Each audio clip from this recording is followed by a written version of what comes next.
Greetings one and all. Thank you so much for joining us this morning on Crave the Spotlight TV. My name is Victor Irving Jenkins, and we are talking about Ezekiel's Way. We are coming to you this morning because July 4th and July 5th is actually National Gorge Day. And I'm streaming live from Sacramento, California. We are talking a little bit today about Ezekiel's Way Ministry. Ezekiel's Way Ministry is a system that puts obesity in your rearview mirror. Now, in talking about obesity, we'd like to do a little history taking, a little history sharing, and those of you that are into history will find this quite enlightening. Now, have you actually been in the position where I've been, where it was difficult to get out of bed? I mean, not difficult because you were ill or difficult because you were injured, but difficult because you have to sit up in bed. Many obese people suffer from this malady, and most of us didn't like it, don't like it one little bit. So what we would do to alleviate the problem is we swing our legs over the side of the bed, thereby creating a momentum that would cause us to sit up in the bed. Well, now I'm happy to say that that's no longer a part of my life. Right now, I jump out of bed and I'm ready to go, just like a person who is not 300 pounds. So back to the origin, back to the historical aspect of obesity. Think about the time when there was only one or two humans on the earth.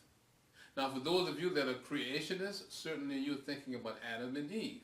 For those of you that are not creationists, I'm not sure who you're thinking about, but suffice it to say that whoever you're thinking about didn't have the socialization that we have right now.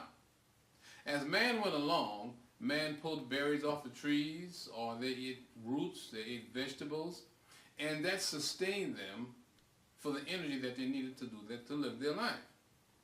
Later, when man discovered fire, then we started killing animals and cooking our meat and eating that way as we went along. Suffice it to say that we didn't have a system or mechanism needed where we had to store food. But then along came socialization. And now what man has to do, man has to have regularly scheduled meals. You got a breakfast, you got a lunch, you got a dinner. And during these regularly scheduled meals, we would ingest more than what we needed at the time, but our body had to have something to do with that nutrition until we actually needed it. And as this idea of eating 3 meals a day, breakfast, lunch, and dinner became more and more popular, well, the parts of our bodies that we were using to process our food, well, it had less and less to do because the food was just sitting there. And of course, when the food was just sitting there, the part of our body that meets out what needs to go where and when it needs to go, well, then it got a little bit stagnant. Enter the diencephalon. Well, the diencephalon is the thing that controls the pituitary gland, which controls a lot of the functions of the body. The diencephalon controls the pituitary, and the pituitary, it kind of helps you decide which portions of your nutrition is going to be used for which function.